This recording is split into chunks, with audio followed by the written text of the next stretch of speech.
تصوف کے حوالے سے غامدی صاحب کے افکار کا جائزہ لیتے ہیں تو ہمیں ایسا لگتا ہے کہ یہ اسٹینڈرڈ جو ہے جو غامدی صاحب سے ہم ایکسپیکٹ کر رہے تھے وہ ہمیں پورا ہوتا نظر نہیں آ رہا. مثال کے طور پر سمجھنے کے لیے آپ کو ان کو پڑھنا پڑے گا, ان کو دیکھنا پڑے گا, اور پھر ایک ایسی شخصیات کے بارے میں یا ایک ایسی چیز کے بارے میں کہ جس سے بہت سارے لوگ متاثر ہوتے ہیں تو بہت زیادہ محتاط رہنا پڑے گا.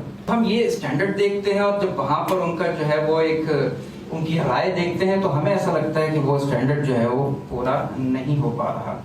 ایک بات تو یہ ہو گئی ہے. مختصر کرتا ہوں, آخر میں ایک معصومانہ سے سوال ہے, وہ یہ ہے کہ آپ بھی کہتے ہیں کہ مبادی کی طرف غور و فکر کرنا چاہیے اور وہ جو نظم قرآنی ہے اس کی بات کرتے ہیں, مبادی حدیث بھی بیان کی ہے, سنت بھی اور قرآن کی بھی.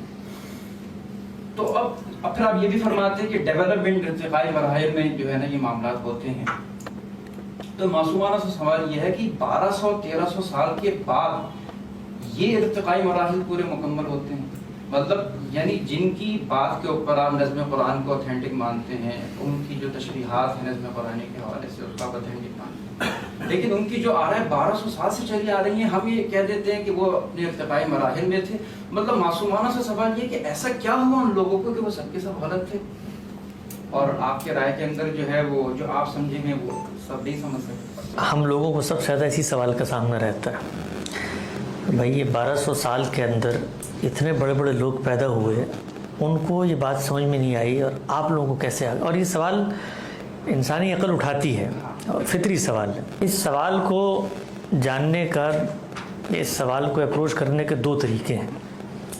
میں جب غامدی صاحب سے انٹروڈیوس ہوتا اپنا طالبانہ سفر شیئر کر رہا ہوں آپ سے, تو میں اس جگہ پہ کھڑا ہوا تھا اور یہی سوال تھا جو مجھے پریشان کرتا تھا ہمیشہ. ہو کیسے سکتا ہے, ایک بھی نہیں پیدا ہوا.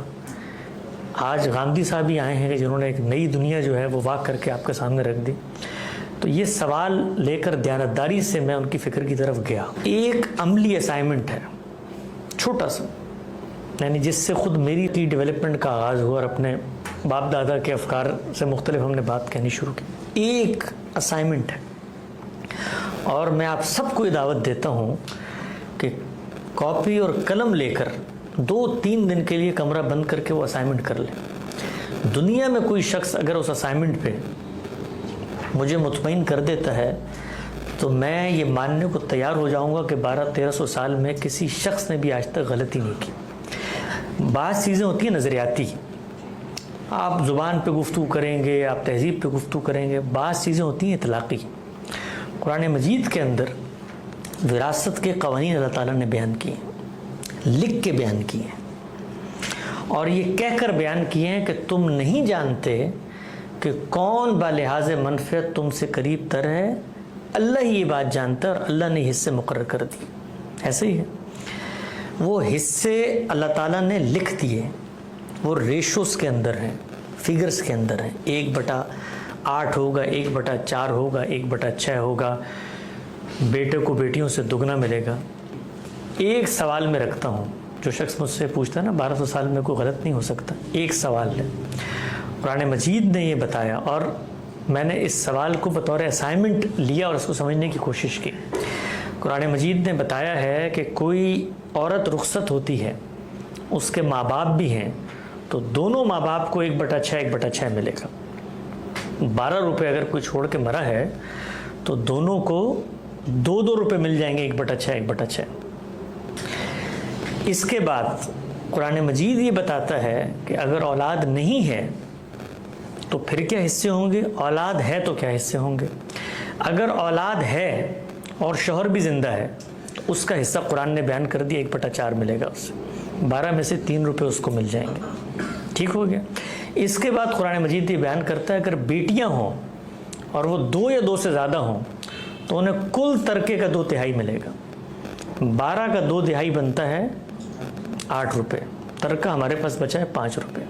5 روپے میں سے 8 روپے نکال کے دکھائیں, اس کے بعد اس سوال کا جواب مل جائے گا کہ 1200 سال میں کیا کوئی امت کے اندر علم, اجتماعی بصیرت, ہمارے بزرگ, ہماری وہ روایت کسی معاملے میں غلطی کر سکتی ہے. میں بھی اس پہ بات نہیں کر رہا کہ یہ مفروضے کو میں مان لوں 1 منٹ کے لیے کہ کوئی استدلال پہ مبنی ہے کہ غلطی نہیں کر سکتے. قرآن کی آیت میں بیان ہوا ہے. یہ کہ کسی کو سمجھ میں نہیں آیا, یہ مسئلہ ہے نا.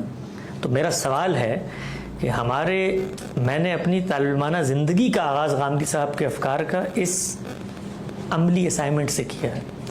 آپ کو پتہ ہے اس کا جواب کیا دیا گیا ہماری ماضی کی علمی روایت میں؟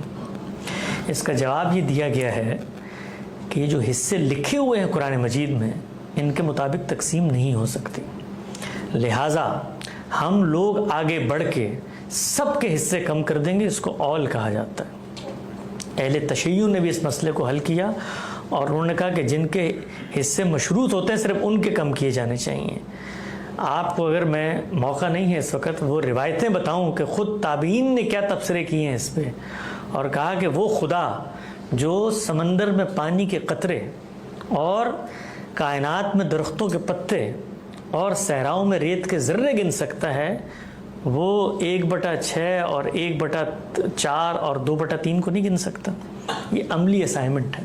غامدی صاحب کی زندگی کا پہلا اسائنمنٹ ہے جو انہوں نے مولانا مودودی کی خدمت میں پیش کیا تھا، اور کہا کہ یہ جو پوری امت کہہ رہی ہے. اچھا آگے بڑھ کے میں بتاؤں گا، اس سے آپ کو واضح ہوگا کہ ہم لوگوں کی جو یہ تکلیف ہے کہ ہم لوگ آگے بڑھے ہیں یا کوئی رائے دیتے ہیں، تو جب لوگوں کو یہ مسئلہ پیش آیا تو اس کا انہوں نے پھر حل بیان کیا.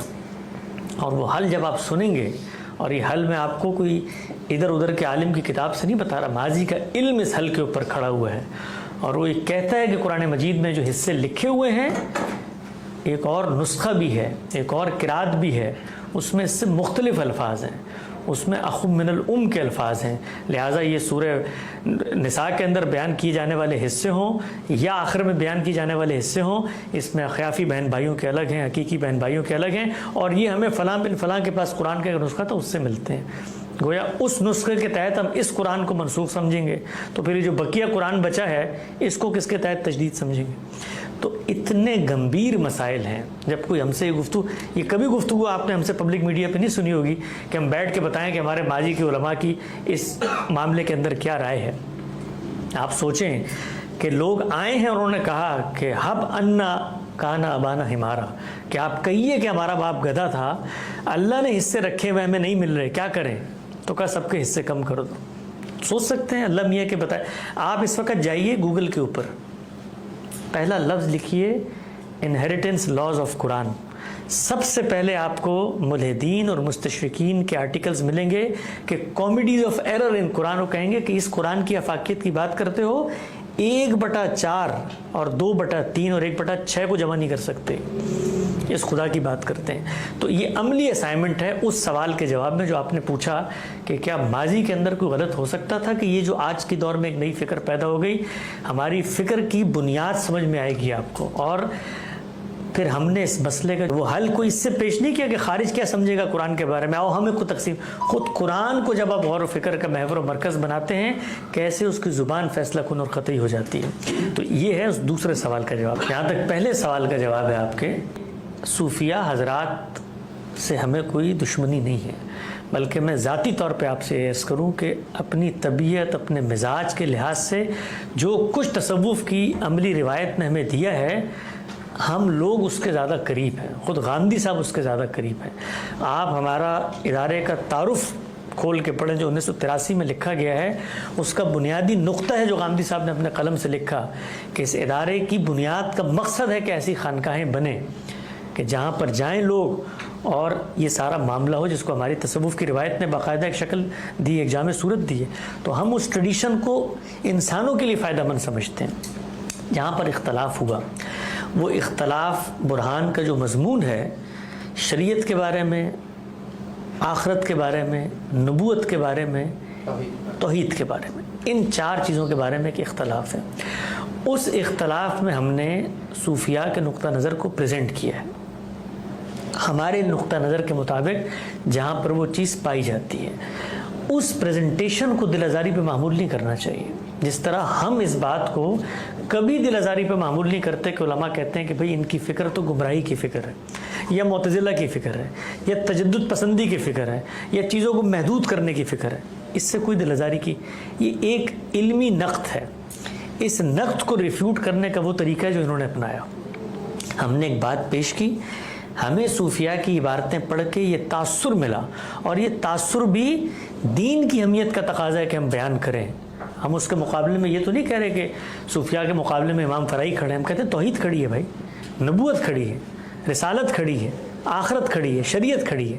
تو اس کو آپ اس زاویے سے سمجھیں کہ ہم بھی اس کو اہمیت حق کا تقاضا سمجھتے ہیں کہ اگر ہمیں کہیں محسوس ہو کہ اللہ کی ان حدوں کے اندر کہیں کوئی ادنا انحراف پیدا ہو رہا ہے تو ہم اس کو بیان کریں. طریقہ کیا ہے اس کا؟ طریقہ یہ ہے کہ علمی طریقے سے جواب دیا جائے. ایک جواب انہوں نے دیا اور بتایا کہ ابن عربی کا ایک نظام فکر ہے، اس کے اندر وہ یہ بات کر رہے ہوتے ہیں نبوت عامہ کی یا نبوت کے جاری ہونے کی، اس کو ان کے نظام فکر میں دیکھیں. تو میں نے اس پہ تبصرہ کیا ذرائع تفنن کہ تو ہماری بات کی تائید ہو گئی کہ ہم کہتے ہیں پورا ایک متوازی نظام فکر ہے، اسی میں دیکھنا چاہیے. تو جب ایک متوازی نظام فکر ہے تو اس میں نبوت کی اصطلاح آ رہی ہے، اس کے اندر وہ اصطلاحات استعمال ہو رہی ہیں. اتنی سادگی سے چیزوں کو آپ بیان نہیں کر سکتے. مثلا آپ پوچھتے ہیں کہ تصوف کے بارے میں تنقید کرتے ہیں تو لوگ کہتے ہیں بھائی تصوف اصل میں شریعت کی معرفت کا نام ہے. یہ تصوف ایک علم ہے، ایک نظام ہے، اس کے اندر کچھ لوگ اس بات کو پریزنٹ کرتے ہیں. جب وہ پریزنٹ کرتے ہیں تو پھر ان کی عبارتیں زیر بحث آتی ہیں، پھر ان کی عبارتوں کے اوپر بنیاد رکھ کے آگے کچھ افکار ڈیولپ ہوئے ہیں. وہ افکار ابھی انہوں نے فرمایا تھا نا کہ جی یہ جو جدید لوگ ہیں آپ لوگوں سے بڑے متاثر ہوتے ہیں، تو میں یہ بھی کہہ سکتا ہوں جو گمراہ لوگ ہیں وہ کن فکروں سے متاثر ہوتے ہیں اور بتاتے ہیں کہ دیکھو کن کن کا نام لے رہے ہیں ہم. تو علم کی ٹریڈیشن کو آگے بڑھائیں. علم کا ٹریڈیشن حقائق کو واضح کرے گا، اور علم کے ٹریڈیشن کو آگے بڑھانے کا طریقہ وہ ہے جو انہوں نے اختیار کیا. ایک کتاب، نہ وہ کوئی لٹ ہے نہ وہ کوئی فتویٰ ہے، اپنی رائے بیان کی، ہماری رائے پہ تنقید کی اور ایک زاویہ نظر لوگوں میں روشناس کرا دیا. ایک زاویہ نظر ہم نے روشناس کرایا. اس میں آپ ہم سے یہ مطالبہ کریں کہ ہم کہیں نہیں صوفیاء نے بڑے صغیر میں اسلام پھیلایا لہٰذا آپ ان کی ہر بات مان لیں، تو یہ تو ہو نہیں سکتا. وہ ان کی بات ہو، امام حنیفہ کی بات ہو، وہ تو سورسز پہ مانی جائے گی، شریعت پہ مانی جائے گی.